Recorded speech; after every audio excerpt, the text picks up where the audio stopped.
In 2017, a book was published called The Great Leveller. It's written by Walter Scheidel, an Austrian historian who provides a detailed analysis of the forces in history that have proved powerful enough to transform society and reduce inequalities. He writes, 4 different kinds of violent ruptures have flattened inequality: mass mobilization warfare, transformative revolution, state failure,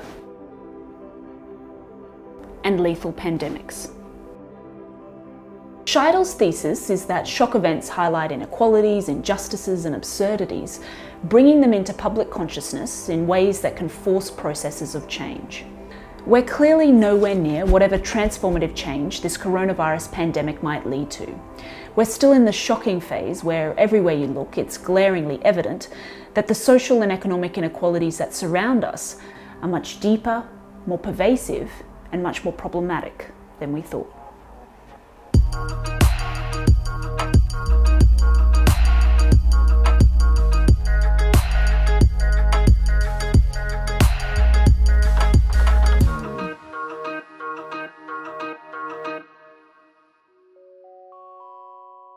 In India, the second most populous country in the world, the COVID-19 triggered lockdowns sent shockwaves across the nation. It became instantly obvious that the virus is much more brutal on those who have less, who are marginalised, who are systematically oppressed.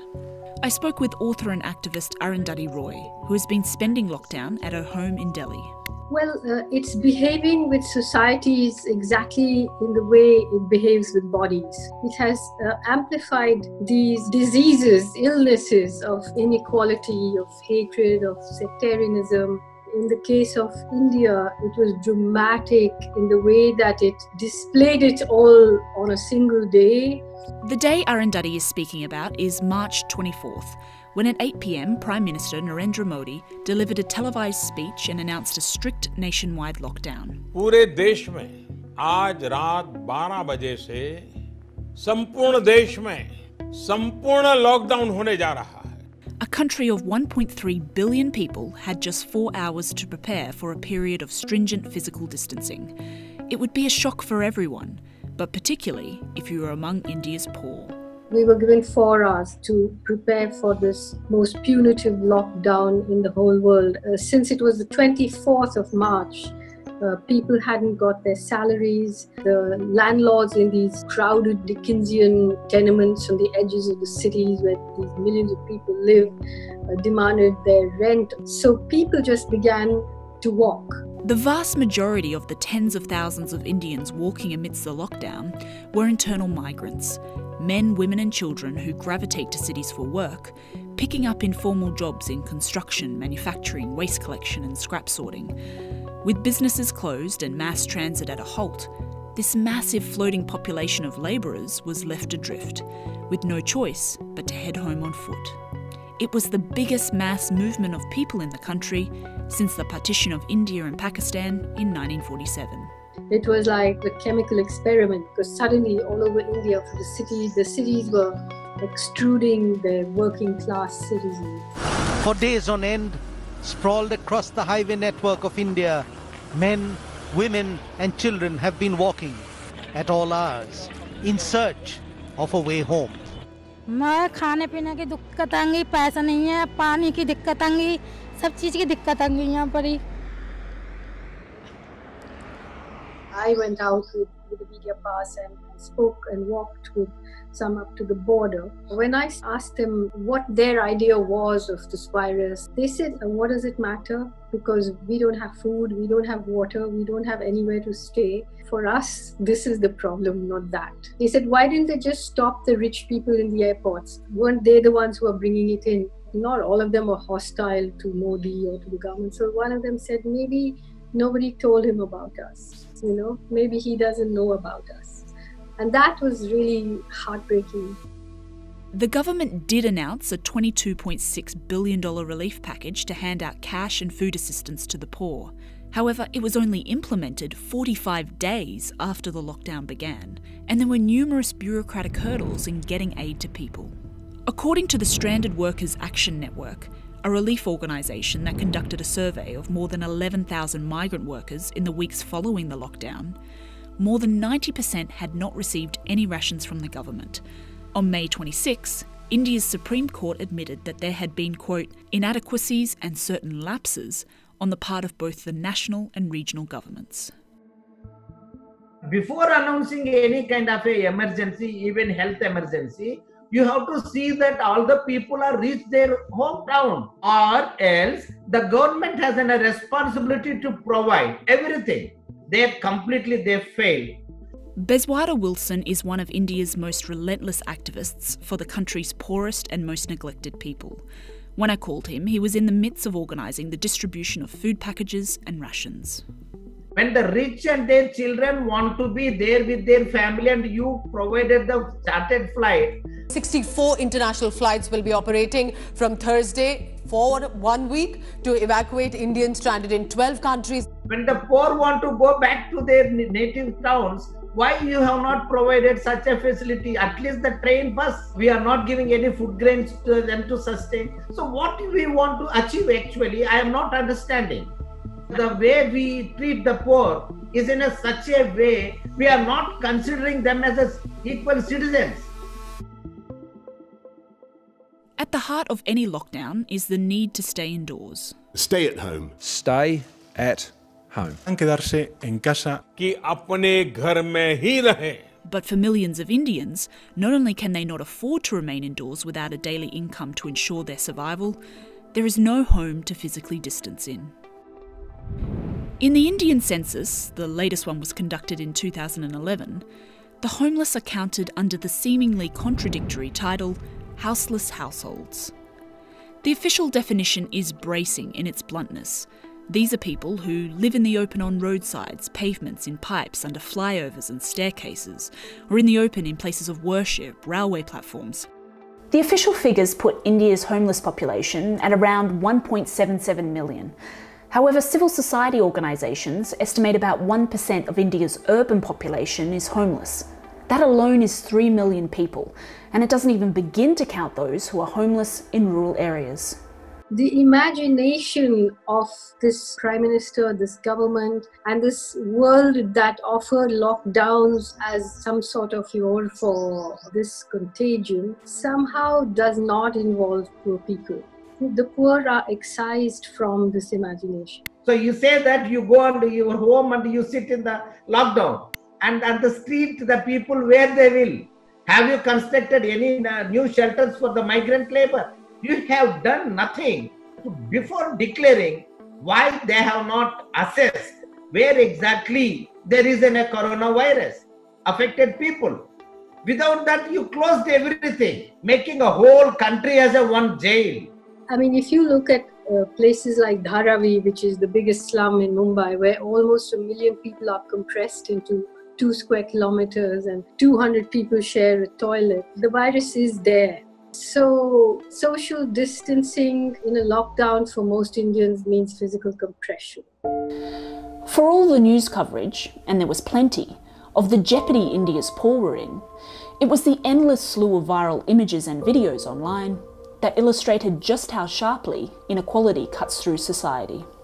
Photos taken in New Delhi, less than a month after the lockdown had been announced, made clear what was already obvious, that for so many Indians there was no possibility of staying indoors or physically distancing themselves. On a train platform in the eastern state of Bihar, a video was filmed of a child unaware his mother was lying dead of starvation. They'd just made it back to their home state after days of cross-country travel. And then there were the videos of people being ill-treated by authorities. Some of it seemed to be nothing more than power trips, like police in the state of Uttar Pradesh punishing people for violating lockdown rules, when in fact being out on the street was the only place they could be.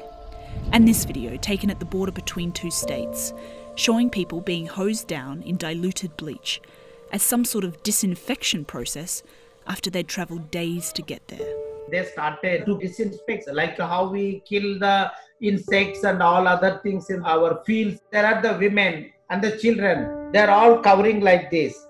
For someone to think of just hosing down people as though they are inanimate objects. That speaks a lot for how people think of other people who they think of are below their station.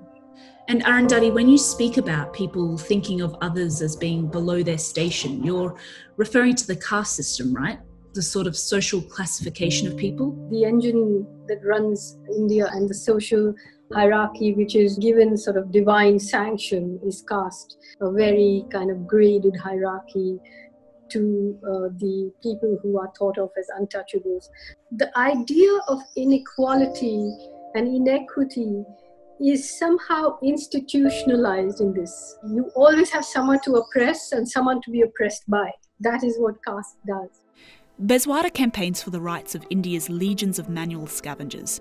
These are people who physically enter and clean vast sections of the country's sewage system, often without protective gear. He has an up-close view of what it means to be a Dalit, or the lowest of the lower caste, in the grip of a pandemic. During the corona, actually, the danger is for the sanitation workers. They are coming and cleaning in the hot sun every day without even a proper hand glove. But we are expecting the same work from them. And you throw the flowers, glorify. This is all dramas we must stop. Essential services, whoever is providing, all must treat equally.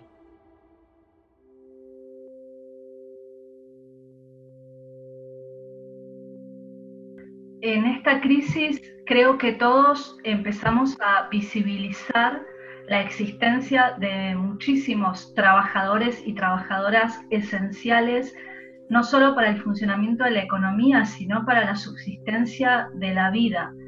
Josefina Martinez is a historian and gender equity activist in Spain. I spoke with her to understand how COVID and inequality work in an economic and social context completely different to that of a country like India. But we began with some of the issues that have played out similarly in both countries. Por ejemplo, tenemos el caso de las trabajadoras y los trabajadores que son los recolectores de las frutas y las verduras en el campo.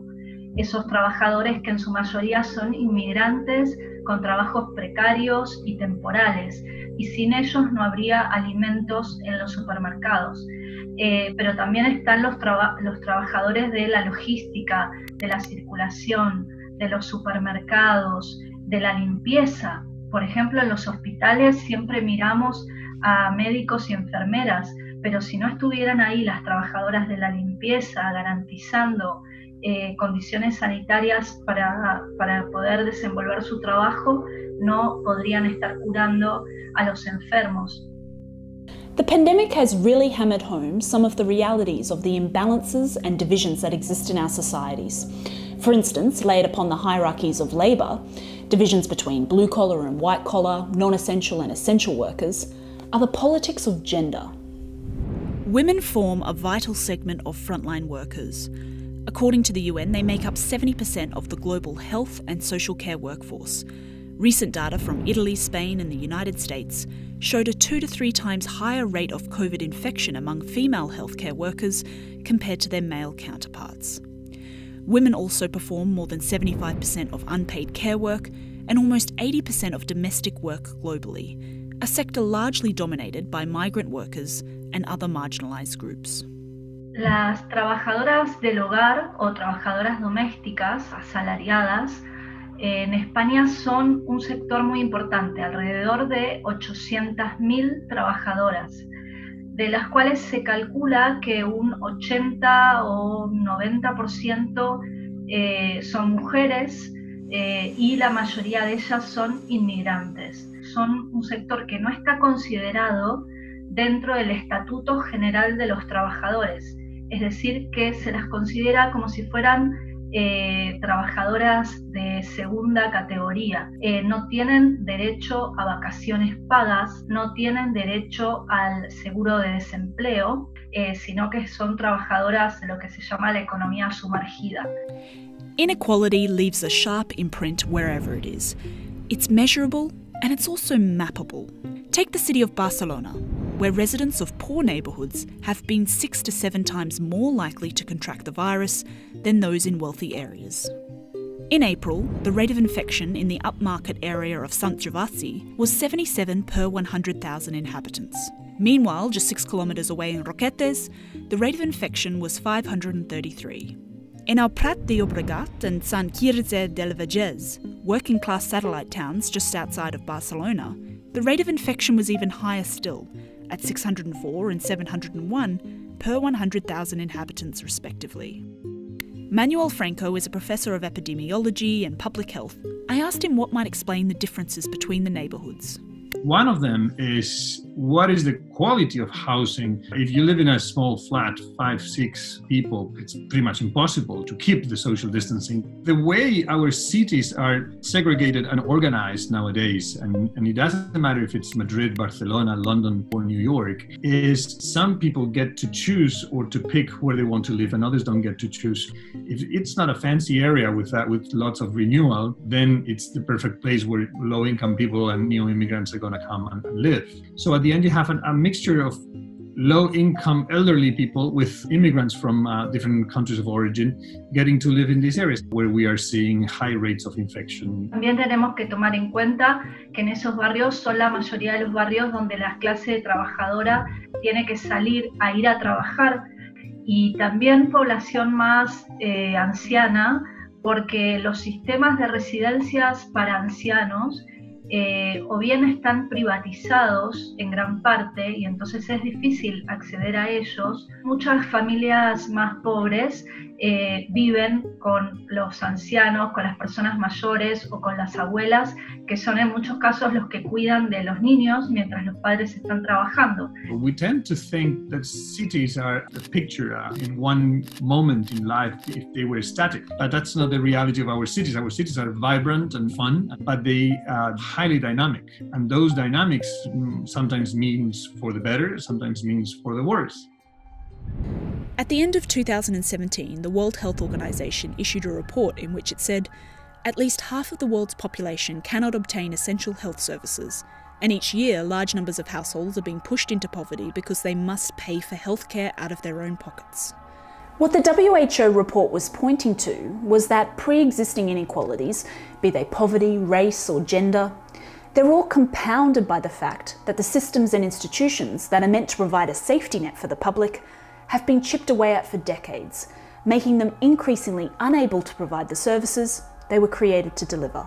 La privatización de la sanidad pública en España ya venía de hace mucho tiempo, pero se agravó sobre todo después de la crisis del 2008.